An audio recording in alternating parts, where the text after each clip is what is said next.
Hi, welcome to கேவிஸ் kitchen. என்னடா வீடெல்லாம் புதுசாக இருக்குன்னு பார்க்குறீங்களா? வேதாங்க வீட்டுக்கு வந்து போயிருந்தேன் இல்லைங்களா சண்டே. அந்த அன்னைக்கு எடுத்த வீடியோ தாங்க. வீட்டுக்கு போகிறேன், எனக்கு என்னன்ட்டு அவள் பாட்டுக்கு அவள் ஒரு பக்கம் போகிறா, இவள் ஒரு பக்கம் உட்காந்துருக்குற அந்த சாய்தன்யா கண்டுக்க மாட்டேங்கிறாளுங்க. ஒரு 2-3 நாள் போய் அங்கே இருந்தனால நம்மளை விட்டுட்டாளுங்க.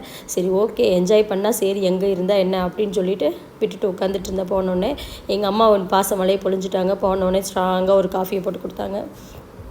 காஃபி உட்காந்து குடிச்சிட்டு அப்படியே விட்ட கதை இருக்கும் இல்லைங்களா, ஒரு வாரமாக அந்த விட்ட கதையெல்லாம் நான் வேதா எங்கள் அம்மா 3 பேர் உட்காந்து பேசிட்டு மீன் வாங்குறதுக்கு வந்து கிளம்பிட்டோம். ஆல்ரெடி ஃப்ரைடேவே பிளான் பண்ணியாச்சு, இந்த வாரம் கண்டிப்பாக மீன் தான் எடுக்கிறோம், மீன் குழம்பு தான் வைக்கிறோம் அப்படின்னு சொல்லி மீன் வாங்குறதுக்கு வந்து போயிட்டோம். நானும் வேதா சாய்தன்யா 3 பேரும் போனாங்க. மீன் வாங்குற இடத்துல போடா ஒருபாடு கும்பல், என்னடா பண்ணுறதுன்னு யோசிச்சுட்டு திரும்பி வந்துடலாமாடி அப்படின்னு. இல்லை வேண்டாம், வாங்கிட்டே போகலாம் அப்படின்னு சொல்லிட்டு ஒரு வழியை வாங்கிட்டு வந்த டயர்டில் வேதா வீட்டுக்கு வந்தோடனே ஒரு ஜூஸ் அடித்து கொடுத்தா. ஜூஸை குடிச்சிட்டு மீன் க்ளீன் பண்ணுற ப்ராசஸ் வந்து வேதா எடுத்துக்கிட்டா. ஏன்னா மீனை நாங்கள்லாம் ஒழுங்காகவே க்ளீன் பண்ண மாட்டோம் அப்படின்னு அவளுக்கு ஒரு எண்ணம். அதனால் அவள் வந்து க்ளீன் பண்ண ஆரம்பிச்சிட்டா. நானும் எங்கள் அம்மாவும் உட்காந்து ஊர் நாயமெல்லாம் பேசிட்டு வெங்காயம் தக்காளி பூண்டு இதெல்லாம் கொஞ்சம் நிறைய வேணும் இல்லைங்களா மீன் குழம்புக்கு, அதெல்லாம் வந்து உளிச்சிட்டு உட்காந்துட்டு இருந்தோம். உளிச்சு முடிச்சுட்டு ப்ளீஸ்டி இன்றைக்கி நான் வைக்கிறேன்டி மீன் குழம்பு அப்படின்னு சொன்னேன். எங்கள் அம்மாவும் சரி போய் தொலை அப்படின்னு சொல்லி விட்டுட்டாங்கன்னே. நான் வந்து மீன் குழம்பு உங்களுக்கு எப்படி வச்சு கொடுக்குறேன் பாருங்க அப்படின்னு சொல்லிட்டு மீன் குழம்பு வைக்கிறதுக்கு வந்து ஸ்டார்ட் பண்ணிட்டேன். பாதி வெங்காயம் தக்காளி இதெல்லாம் வந்து அரைச்சாச்சுங்க. இஞ்சி பூண்டு இதெல்லாம் கொஞ்சம் வந்து அரைச்சாச்சு. சரி, இஞ்சி இல்லை பூண்டு மட்டும், இதெல்லாம் பாதி வந்து அரைச்சி வச்சுட்டேன். பாதி வந்து சரி வதக்கி விட்டு போடலாம் அப்படின்னு சொல்லிட்டு வதக்கி விட்டு போட ஆரம்பிச்சிட்டேன். வதக்கி விட்டுட்டு அந்த புளி கரைசி மிளகாத்தூள் இதெல்லாம் போட்டு வைப்பேன் இல்லைங்களா மீன் குழம்புக்கு, அதெல்லாம் எங்கள் அம்மா வந்து ரெடி பண்ணி கொடுத்துட்டாங்க. ரெடி பண்ணி கொடுத்துட்டு இது வதங்குற கேப்பில் நிலன்குட்டிகிட்ட போய் கொஞ்ச நேரம் வம்பிழுத்துட்டு வந்தாச்சு. அது பாருங்கள் நடக்குதுங்க இப்போ எல்லாம், அந்த ரோலரில் விட்டு நடக்க ஆரம்பிச்சிருச்சு. என்கிட்ட வரவே வராது அது எப்பயுமே.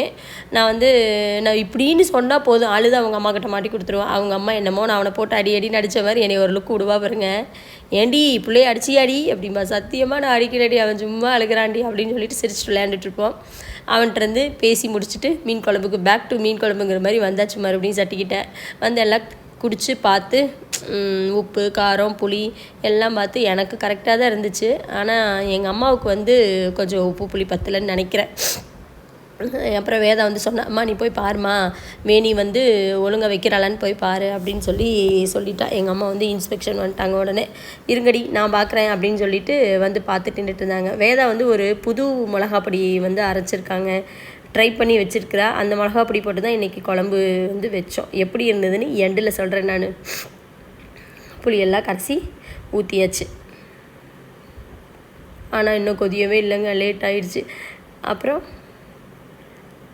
மறுபடியும் கொஞ்சம் காரம் பற்றிச்சு. தண்ணி ஊற்றினேன்னு காரம்பத்தில் மறுபடியும் காரம் போட்டேன். அது இதுன்னு போட்டுகிட்டே இருந்தேன். எங்கள் அம்மா தள்ளு ஒரு நிமிஷம் நான் போய் பார்க்குறேன் அப்படின்னு சொல்லிட்டு எங்கள் அம்மா வந்துட்டாங்க.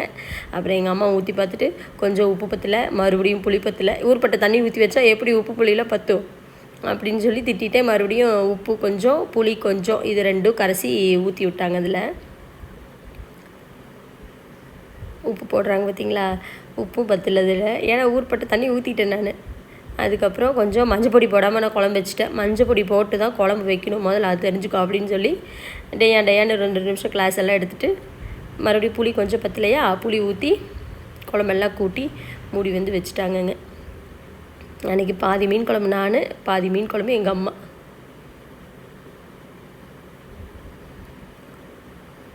எடுத்து வச்சுட்டு மறுபடியும் புளி கொஞ்சம் பத்தலைன்னு புளியும் ஊற்ற ஆரம்பிச்சிட்டாங்க. எங்கள் அம்மா வந்து நான்வெஜ் நல்லா சூப்பராக செய்வாங்கங்க. எங்களுக்கு பிடிக்கும் எங்கள் அம்மா செய்கிற நான்வெஜ் எல்லாமே. ஆனால் வெஜிடேரியன் வந்து எங்கள் அம்மா கொஞ்சம் சொதப்பல்ஸ் போட்டு விட்டுருவாங்க. ஆனால் நானும் எங்கள் வேதா வந்து வெஜிடேரியன் வந்து நல்லா தான் செய்வோம்.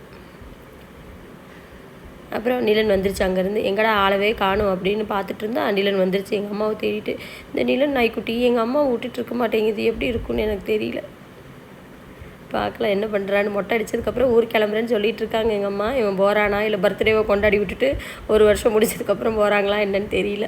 அப்புறம் ஃப்ரைக்கும் ப்ளீஸ்டி கையோடு நீயே பரட்டிடுடி அப்படின்னு சொன்னேன். திட்டினா பாருங்க ஒரு கெட்ட வார்த்தையில் சொல்லி வேதா நீ நல்ல மேல் வேலை மட்டும் செஞ்சு ஊரை ஏமாற்றிட்டுருடி அப்படின்னு சொல்லி திட்டிட்டு அப்படியே பசிச்சு கொடுத்துட்டு போயிட்டா. அவள் தானே மீன் அலசுனா, அப்போ அவள் தானே செய்யணும். அதை சொன்னால் ஏற்றுக்காமல் ஒய்யான் கத்திட்டு கிடந்தா. அப்புறம் ரசம் வச்சு ஒரு வழியை திட்டி முடிச்சுட்டு அதையும் மீனும் அந்த போட்டு ஃப்ரையும் பரட்டி வச்சுட்டு போயிட்டா. அதுக்கப்புறம் நான் ரசம் வச்சுட்டேன். ரசம் வச்சு இடையில 11 மணி ஆயிடுச்சு. இந்த வேதாவுக்கு பசி வந்துருச்சுன்னு சொல்லிட்டு தோசை ஊற்றி கொடுக்க சொன்னான். சரின்ட்டு அவளுக்கு ஒரு தோசையை ஊற்றி கொடுத்துட்டு நான் மறுபடியும் ரசம் வைக்கிற வேலையில் வந்து ஸ்டார்ட் பண்ணிட்டேன். ரசம் வச்சு முடிச்சுட்டு மீன் ஃப்ரையும் நான் போட்டு எடுக்கவே இல்லைங்க. அதுக்கு தான் அவள் திட்டிகிட்டு இருந்தா, நீ என்னடி மீன் குழம்பு வைக்கிறேன்னு சொல்லிட்டு இங்கே எங்கேயும் ஆடிட்டுருக்குற. அது என்னென்னா அந்த நிலன் கூட போனால் அது ஒரு நாள் தானேங்களா, என்னைக்காவது ஒரு நாள் தானே அவங்க கூட போகிறோம், அதனால சரி கொஞ்சம் நேரம் விளையாடலாம் அப்படின்ட்டு மைண்ட் அப்படியே அங்கிட்டு டைவர்ட் ஆயிடுது.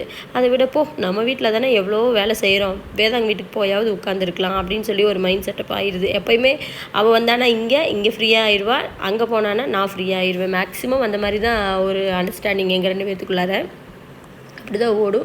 யாராவது செஞ்சு கொடுத்து சாப்பிட மாட்டாங்களா அப்படின்னு சம்டைம்ஸ் எனக்கு நிறையா வாட்டிலாம் தோணுங்க. அந்த டைம்லலாம் வேதா தான் அதுக்கு கை கொடுத்துருவான். டக்குன்னு ஏதோ ஒன்று செஞ்சு அப்புறம் ஒரு தோசை ஊற்றி கொடுத்து மொறுன்னு ஒரு தோசை ஊற்றி வெங்காய சட்னி அரைச்சி கொடுப்பா பாருங்க, அவ்வளோ டேஸ்ட்டாக இருக்கும். இந்த தலையாட்டி பொம்மை உங்களுக்கு ஞாபகம் இருக்கா? நான் வந்து சின்ன பிள்ளையாக இருக்கும்போது எங்கள் அத்தை வந்து டூருக்கு போயிட்டு வரும்போது மண்ணில் வந்து தலையாட்டி பொம்மை வந்து வாங்கிட்டு வந்து கொடுத்தாங்க. தஞ்சாவூரில் தானே அந்த தலையாட்டி பொம்மை இருக்கும். மண்ணில் வந்து அது வாங்கிட்டு வந்து கொடுத்தாங்க. அந்த தலையாட்டி பொம்மையை வேதாங்க வீட்டில் எனக்கு பார்த்தோன்னே எனக்கு பழைய ஞாபகங்கள் வந்துருச்சு. அப்புறம் ஒரு வழியாக மீன் குழம்பெல்லாம் வச்சுட்டு சாப்பிட்றதுக்கு வந்துட்டோம். லஞ்ச் டைம் ஆயிடுச்சு. எல்லோரும் வரலைங்க. இந்த ஜெய் கிரிக்கெட் அடிக்க போயிட்டாரு. அப்புறம் நானும் வேதா எங்கள் அம்மா 3 பேர் தானே இருந்தோம். சரி அப்படியே டேபிள்லேயே உட்காந்து சாப்பிட்டுக்கலாம் அப்படின்னு சொல்லிட்டு சாப்பிட ஆரம்பிச்சிட்டோம். அதுக்கு முன்னாடியே சாய் தண்ணி அரிசாலாக பொரிக்கும் போதே மீன் ஒரு 2 ரவுண்டு விட்டுட்டாளுங்க. அதனால் அவளுங்களை வந்து கம்பேர் பண்ணல. நானும் வேதா வந்து சாப்பிட்றதுக்கு உட்காந்தோம். நானும் வேதா அம்மா 3 பேர் சாப்பிட்றதுக்கு உட்காந்தோம். சாப்பிட்டுட்டு இருக்கும்போது வேதா டக்குன்னு என் நெஞ்சே வெடிக்கிற மாதிரி ஒன்று சொல்லிட்டா. என்னடி தக்காளி குழம்பு மாதிரி மீன் குழம்பு வச்சுருக்குற அப்படின்ட்டா. ஆடி பாவி, அதுக்காடி இவ்வளோ நேரம் நான் வேலை செஞ்சேன் அப்படின்னு நினச்சிட்டு நல்லா தாங்க நான் வச்சேன். ஆனால் அவள் தக்காளி குழம்புன்னு சட்டுன்னு சொல்லிட்டா. அப்புறம் எங்கள் அம்மா சொன்னாங்க, உப்பு மட்டும்தான் உரைக்கலாம், உப்பு போட்டு சாப்பிடு, எது சொன்னாலும் குறை சொல்லாத அப்படின்னு சொல்லி அவளை ஒரு வந்துட்டுனாங்க. அப்பா அப்படின்னு நினச்சிட்டு உட்காந்து சாப்பிட ஆரம்பிச்சிட்டேன். நான் என்னமோ ஏதோ சொல்லுங்கடி, எனக்கு பசி, ஒரு வாரமாக வேறு மீன் வேறு சாப்பிடாதனால எனக்கு மீன் குழம்பு சாப்பிடணும் போலே இருந்துச்சு அப்படின்னு சொல்லிட்டு சாப்பிட்டுட்டு